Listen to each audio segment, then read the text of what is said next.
Welcome to SUPERGOOSE-LLC. Today we're going off topic a bit. My channel is mostly about electric motorcycles, or at least gas motorcycles. Today I'm going to talk about how I installed this Telsa Universal charger. And I'll tell you the process I kind of went through in deciding that I was going to do the install myself. I'm just kind of showing you the install as I talk. So I got quotes for having this done, and my cheapest quote was $600, labor cost only. Labor cost only. $600 to have the charger installed right next to my main breaker in my garage, which I didn't want. And then the high-end quote I got was, I think it was $1,300 labor cost, in addition to about $300 in parts cost, and then $600 for the universal charger itself. So we're looking at around $2,000 total cost.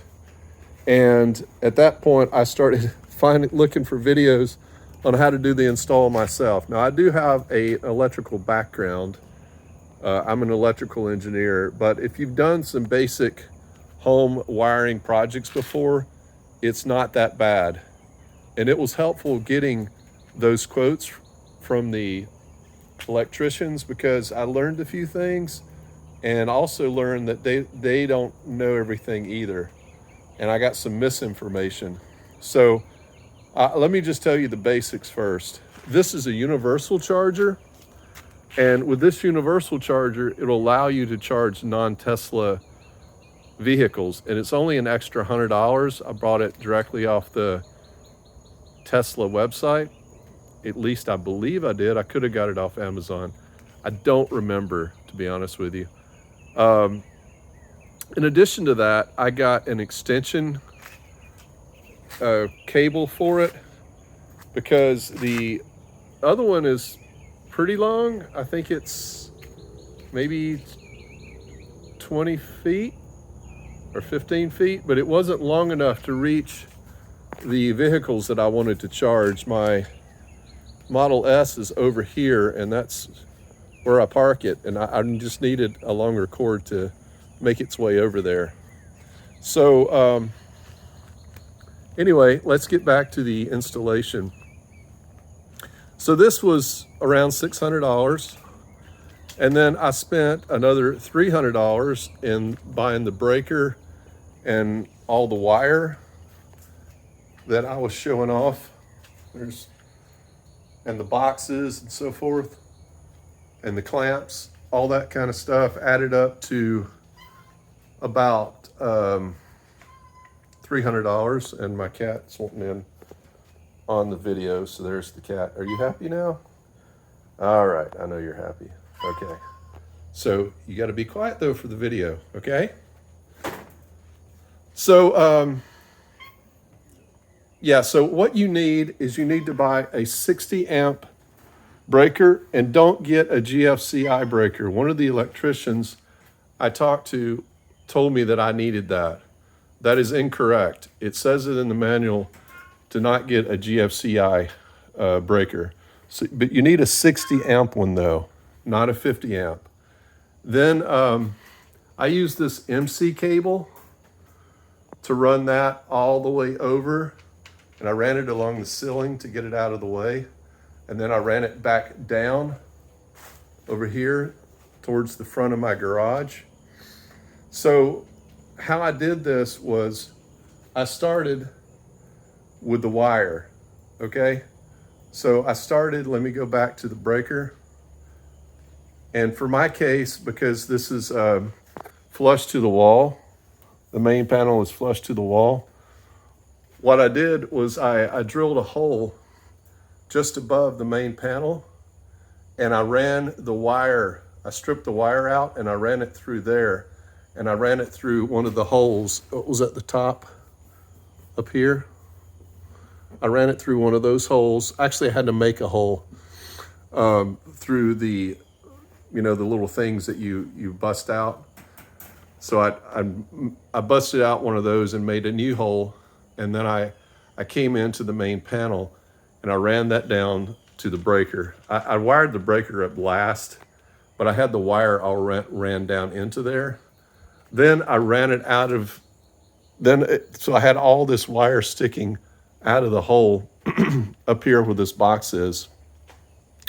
And then I didn't actually cut the wire inside that box. It just feeds directly from the panel into that box, and the wire then just comes out of that box, and I just run it along the ceiling and I clamp it every like foot or so, and just ran it all the way around. And then when you get to this point, you have to drill a hole through the wall, right? It seems a bit scary, but honestly, it wasn't that bad. You drill a bit you need a long drill bit, and you drill from one side and try to keep your drill kind of straight. Honestly, it doesn't have to be 100% perfectly straight to the other side, because you're just going to feed the wire through there. And then on this side, once I got all that done, then I just installed the charger. And when I got done installing the charger, I went in and caulked. Actually, it's not caulk. That's that stuff you spray in, that foam stuff. I can't remember what it's called. And you spray it in, and it basically makes this foam stuff, just to keep bugs and stuff from crawling in. This thing itself is waterproof, so that's not the reason I did that. And what else is important? Yeah, once I got it all installed like this, there's a software installation procedure you have to go through, and you install an app, and you all that rigmarole. It takes a little bit, and I saved a ton of money.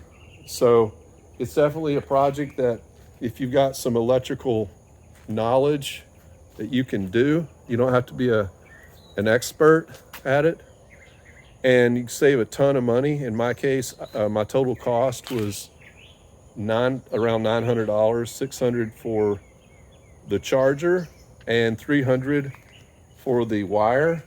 And if you noticed, I went with the MC wire, and that made the installation so much easier than having to run conduit up here. One of the electricians said that I'm not supposed to do this in my house, but it doesn't make any sense to me.